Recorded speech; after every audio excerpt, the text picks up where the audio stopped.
할렐루야.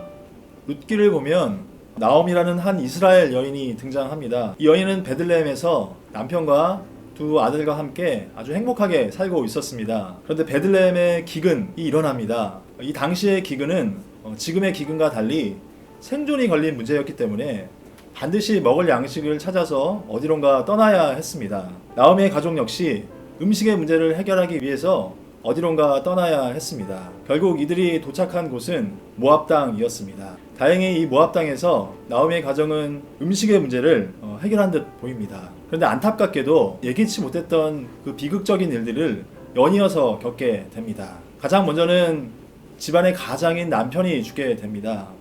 한 집안의 지도자이자 모든 일의 결정권자인 남편이 사라지게 된 것이죠. 그리고 얼마 후에 두 아들이 연이어 죽게 됩니다.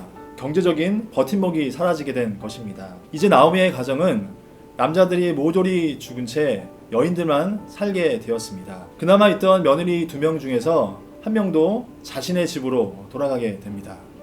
그야말로 나오미의 가정은 풍비박산이 난 것이죠. 결국 나오미는 이방 며느리 한 명만 데리고 그의 고향인 베들레헴 땅으로 향합니다. 모든 희망을 잃은 채, 고통만 가진 채 비참한 모습으로 그의 고향인 베들레헴으로 향하게 됩니다. 이것이 룻기의 처음 부분입니다. 그런데 룻기의 마지막 장을 보면 나오미의 이 절망적인 상황이 완전히 바뀌어 있습니다. 고통만 있던 그의 삶이 희망이 넘치게 되었고 기쁨이 넘치게 되었습니다. 그 모습을 제가 확인해 드리겠습니다. 룻기 4장 14절과 16절을 읽어 드리겠습니다. 여인들이 나오미에게 이르되 찬송할지로다 여호와께서 오늘 내게 기업 물을 자가 없게 하지 아니하셨도다.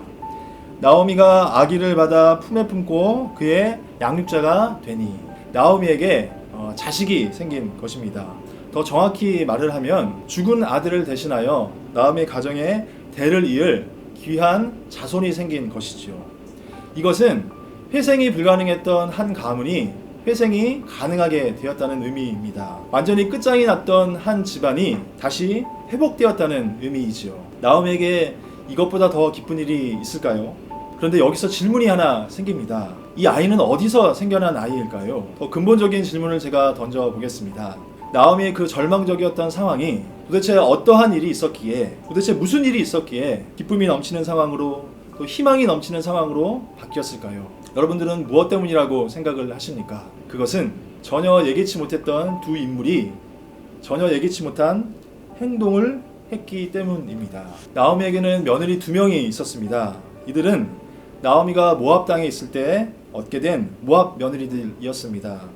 그래서 나오미가 모든 가족들을 잃고 베들레헴으로 향하기로 결심했을 때 이 며느리들에게 야 너희들 나 따라오지 말고 너희 집으로 돌아가라 라고 권면합니다. 아무 희망 없는 늙은 시어머니를 따라오는 것이 그들에게도 아주 치명적인 일이었음을 나오미가 모르지 않았기 때문이지요. 그런데 며느리 중에 한 명이었던 룻은 그럼에도 불구하고 시어머니인 나오미를 붙잡습니다. 붙잡고 따라가지요. 친정 식구들을 놔둔 채, 결혼도 포기한 채, 그의 젊음을 완전히 포기한 채였습니다. 모든 것을 잃어버린 시어머니와 함께 낯선 베들레헴 땅으로 향한 것이죠. 그리고 그곳에서 시어머니를 위하여 밭에 떨어진 곡식 나달을 줍는 아주 천한 노동을 마다하지 않습니다. 여러분들은 이 모습이 어떻게 다가오십니까? 그럴 수도 있지, 당연하지 라는 생각이 드십니까? 이 룻의 행동은 정말 아무런 대가도 바라지 않는 그야말로 일방적인 헌신이었습니다. 오직 사랑과 자비에 근거한 참된 헌신이고 참된 사랑이었습니다. 또 다른 인물을 한번 살펴볼까요?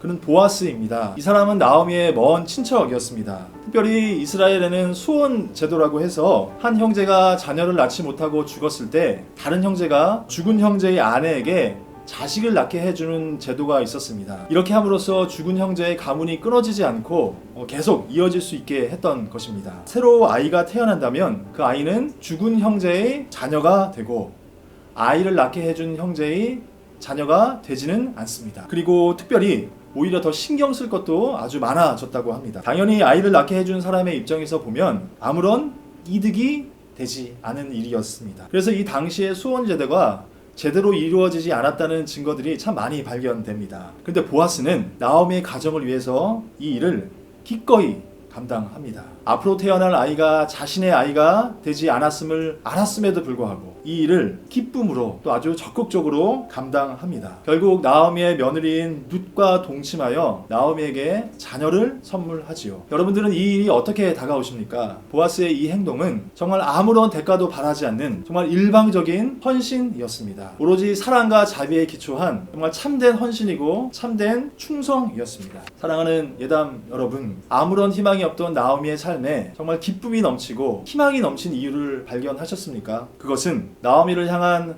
룻의 아무 대가 바라지 않은 헌신 때문이었습니다. 나오미와 룻을 향한 보아스의 아무런 대가도 바라지 않은 헌신 때문이었습니다. 바로 이것이 한 인간을 절망에서 건져냈던 것이지요. 고통뿐이었던 나오미의 삶에 기쁨이 넘치게 된 이유였습니다. 사랑하는 예담 공동체 여러분, 여러분들은 이 시대를 어떻게 살아가시겠습니까? 아무런 희망이 없고 아무런 소망이 없는 이 시대를 여러분들은 어떻게 살아가시겠습니까? 무엇보다도 나락으로 떨어져 있는 이 교회 공동체를 어떻게 하면 기쁨이 넘치고 어떻게 하면 희망이 넘치고 소망이 넘치는 공동체로 만들 수 있을까요? 그것은 대가를 바라지 않는 오직 사랑과 자비에 기초한 헌신에 있습니다. 이 헌신이, 이 인내의 삶이 우리 예담 공동체 가운데 여러분들의 일상의 삶 가운데 넘쳐나기를 소망합니다.